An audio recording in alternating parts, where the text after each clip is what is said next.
মানুষের ভিতরে উত্তম মানুষ কারা, শ্রেষ্ঠ মানুষ কারা, এই বিষয়ে কোরআন কি বলে দেখেন। কোরআন বলতেছে যারা বিশ্বাস করে ও সৎ কাজ করে তারাই সৃষ্টির শ্রেষ্ঠ। বিশ্বাস করে বলতে কি, সৃষ্টিকর্তায় বিশ্বাস করে এবং সৎ কাজ করে, তারা সৃষ্টির শ্রেষ্ঠ এবং জান্নাত তাদের জন্যই। কাদের জন্য? যারা সৎ কাজ করে। এটা আছে সূরা বাইনাহ আয়াত নম্বর 7 এবং সূরা বাইনাহের 8 নম্বর আয়াতে বলা হয়েছে তাদের রবের নিকট তাদের পুরস্কার স্থায়ী, তাদের রবের নিকট তাদের পুরস্কার স্থায়ী জান্নাত যার নিম্নদেশে নদী প্রবাহিত, সেখানে তারা চিরস্থায়ী হবে। সূরা বাইনা আয়াত নম্বর 8।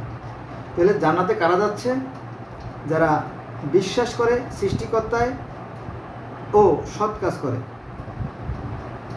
তারা। এখন আমি যেটা বলবো সেটা হচ্ছে যে বিশ্বাস বলতে যেটা বোঝায়, এই যে পৃথিবীতে যে 4,500 ধর্ম, এই ধর্মগুলো তো মূলত বিশ্বাস থেকে সৃষ্টি, যে কেউ না কেউ সৃষ্টিকর্তা আছে, সে যে নামে যে তাকে ডাকুক তাতে কিছু আসে যায় না। কারণ হয়তো আমার ভাষা সে বোঝে না আর তার ভাষা হয়তো আমি বুঝি না, কিন্তু ঘটনা সত্য যে একজন সৃষ্টিকর্তা তারা মানে। তো আমি যেটা বলবো সেটা হচ্ছে যে সবচেয়ে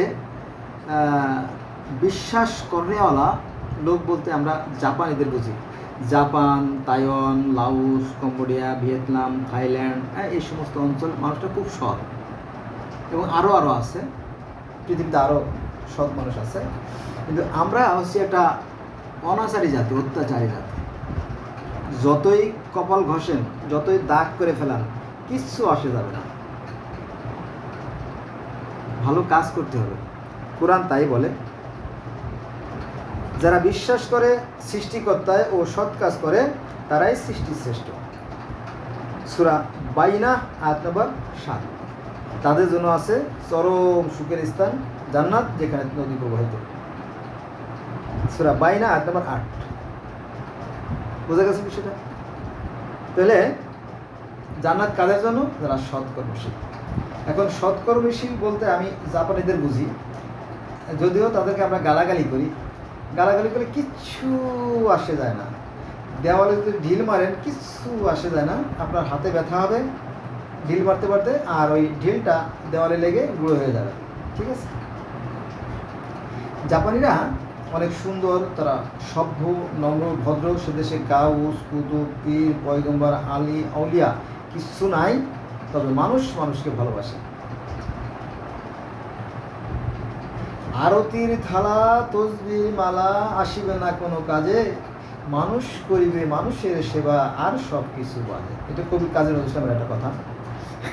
তো সৃষ্টিকর্তা তাই বলতেছে, যে আমার সৃষ্টিকে ভালোবাসে আমি আল্লাহ তাকে ভালোবাসি। কার কথা? স্বয়ং সৃষ্টিকর্তার কথা। আর নবী মুহাম্মদের কথা একই কথা, যে যে ব্যক্তি দ্বারা তার প্রতিবেশী নিরাপদ না সে আমার উম্মত না, যে ব্যক্তি দ্বারা তার প্রতিবেশী নিরাপদ সে আমার উম্মত। আর মুসলমান হচ্ছে ওই ব্যক্তি যার দ্বারা তার প্রতিবেশী নিরাপদ। কিন্তু আমরা আমাদের যে বাস্তব যে বিষয় দেখি যে লুটপাট, খালি চুরি, ডাকাতি, সন্ত্রাসী, প্রত্যেকটা ডিপার্টমেন্টে চুরি, খালি চুরি আর ডাকাতি। মানে আমরা কি অনেকটা কি বলবো, কামড়াকামড়ির মধ্যে আছি, ধরো মারো খাও এর ভিতরে আছি। এই জন্য অনাচারী জাতি। সৃষ্টিকর্তা তার যে নিয়ামতগুলো দিছিল সেগুলো আস্তে আস্তে তুলে নিয়ে আসছে। দেখেন ইলিশ মাছ আজকে হচ্ছে আষাঢ় মাসের 4 তারিখ, সম্ভবত জুলাই মাসের 4 তারিখ, 4/7/2025 সাল শুক্রবার। তো এই সময় ছোটোবেলা দেখছি প্রচুর ইলিশ, টনকে নৌকা ভরা ইলিশ, তাই না? আমার মনে আছে যে আমি 13 টাকায় দেবো বড় ইলিশ মাছ কিনছি। এটা হচ্ছে আপনার 83, 84, 85 সালের মতো, বিশাল, যার দাম বর্তমানে 2000 টাকা। যাক, টাকাটা সাবজেক্ট না, সেই ইলিশ মাছ তো আর নাই। ইলিশ মাছ বিলুপ্ত হয়ে গেছে। কাদের কারণে? আমাদের কারণে। কারণ নদী নালাগুলো আমরা নষ্ট করে ফেলাইছি, দূষিত ময়লা ফেলতে ফেলতে আমরা নিজেরাই আমাদের নিজেদের কপালে লাথি মারছি। এ হলো বিষয়। আর ভালো হবে না, পৃথিবীটা ধ্বংস হয়ে যাবে, জীববৈচিত্র্য ধ্বংসের দিকেই, মানুষও একসময় ধ্বংস হয়ে যাবে বিভিন্ন রোগের শোকে। তারপরে পৃথিবীটা আবার বিশ্রাম নেবে কয়েক হাজার বছর, তারপরে হয়তো সৃষ্টিকর্তা আবার নতুন করে আবার এক পৃথিবী গড়বেন। মানুষের মধ্যে হিংসা, বিদ্বেষ, ঘৃণা দিনে দিনে বেড়ে যাচ্ছে। হ্যাঁ, মানুষ খারাপ হচ্ছে, আর তার সৃষ্টিকর্তার পক্ষ থেকে যে নিয়ামতগুলো আস্তে আস্তে দূর হয়ে যাচ্ছে। তার বাস্তব কিছু কথা বলি শোনেন। আমি যখন ছোট ছিলাম, বয়স কত, এই 8-10 বছর মনে আছে, তখন আমরা বেত ফুল তুলে খেতাম। বেত ফুল, সেই বেত ফুল নাই। আমরা ডুমুর ডুমুর ডুমুর বোরের মধ্যে ডুমুর ছুলে আনতাম, সেই ডুমুর ফুল নাই। আমরা আমজুমজুম, আমজুম মানে কি আপনার কালো জামের মতো এক প্রকার বন ফুল, সেগুলো খাইতাম, সেগুলো নাই। তারপরে সরা, আই লাভ, লাভ চিহ্নের এক প্রকার গোলাপি কালারের এক প্রকার ফল ফলতো, সেগুলো আমরা খেতাম, সেগুলো নাই। তারপরে আপনার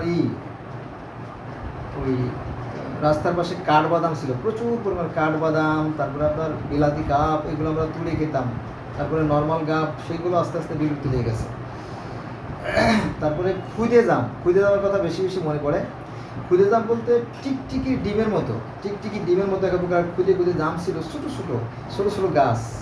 হ্যাঁ, এইগুলো ধরতো, এই কত মনে করেন যে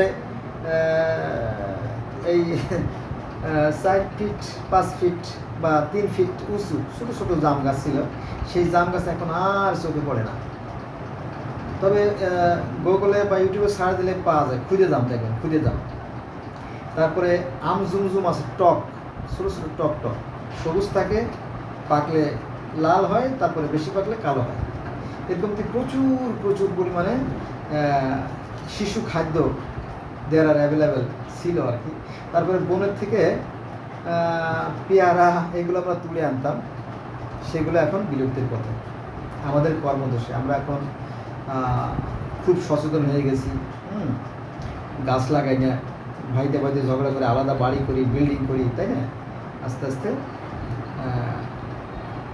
তারপরে আর একটা বিষয় বলি শোনেন, এটা হচ্ছে যে খরগোশ, আমরা রাস্তা দিয়ে যাচ্ছি, খরগোশ রাস্তা পার হচ্ছে, সেই খরগোশগুলো আর দেখা যায় না।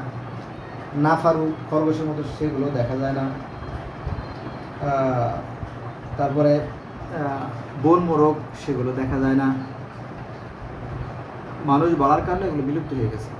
তারপরে বাঘডাসা, সাইরেল, মেসোবাঘ, খাটাস, এগুলো দেখতাম ছোটোবেলা।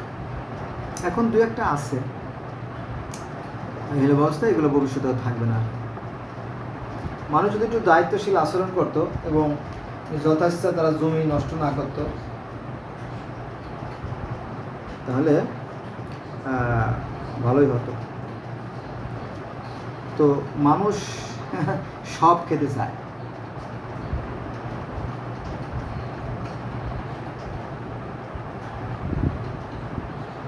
মানে গাছেরটাও খাবে আর তলারটাও খাবে, এরকম মন মানসিকতা নিয়ে মানুষ আছে।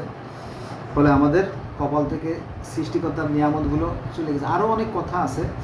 মনে করেন যে যশোরের যে মধুমতি নদী, এখানে আপনার চ্যালেন্দা, ফাইসিয়া, টাটকেনি, খল্লা, রিঠা, ভাগাড়, আড়, কালীবাউস, এই ধরনের খল্লা, বাটা, চাপলা, অনেক অ্যালেং, প্রচুর পরিবেশের মাছ ছিল।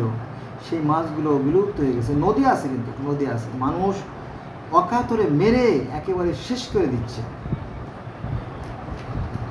বড় বড় নদীর মাঝখান দিয়ে বিশাল বিশাল জাল পেতে শিশু অবস্থায় মাছ মেরে ফেলতেছে, বিষ দিয়ে মাছ মেরে ফেলতেছে। এটা যে নিজেদের কপালে লাথি মারতেছে, এই জিনিসটা মানুষ বুঝতে পারে না। এই জন্য একটা সভ্য, একটা সুন্দর জাতি করতে হলে একটা ভালো নেতার দরকার, নেতা। কিন্তু আমরা তো সেই ভালো নেতা পেলাম না, বেশিরভাগই চোর বাটপার, তাই না? জানেন তো, এটা বারবার বলে কোনো লাভ নাই, তারপরে বলি। যেমন বঙ্গবন্ধু বলছিল যে মানুষে কত কিছু খনি পায়, স্বর্ণের খনি পায়, তেলের খনি পায়, লোহার খনি পায়, তামার খনি পায়, আমি পেয়েছি চোরের খনি। এটা বঙ্গবন্ধুর কথা। আবার তারই বন্যা শেখ হাসিনা বলছে যে আমার একজন পিয়ন সেও 400 কোটি টাকার মালিক, কী পরিমাণ চুরি করছে, তাই না? তারপরে যখন 5/8/2024 সালে হাসিনা চলে গেল, তারপরে তো সিক্রেট আউট হয়ে গেলো, জানেন, তাই না? বেনজির পুরো দেশ কিনে ফেলাইছে, গোপালগঞ্জের সব বিলের পর বিল, হ্যাঁ, শত শত একর জায়গা কিনে ফেলাইছে বেনজির, কি সর্বনাশ করছে, তাই না? তারপরে ডিবি হারুনও করছে। ওই দেখা দেখে এখনও যারা আছে, এখনও করতেছে, এদেরও ধ্বংস হবে খুব তাড়াতাড়ি, কোনো সন্দেহ নাই। বুঝা গেছে বিষয়টা? শুধু সময়ের অপেক্ষা করতে থাকেন, রেজাল্ট পেয়ে যাবেন। সৃষ্টিকর্তার বিধান ঠিকই আছে, আমরা বুঝতে পারি না। আল্লাহ হাফেজ।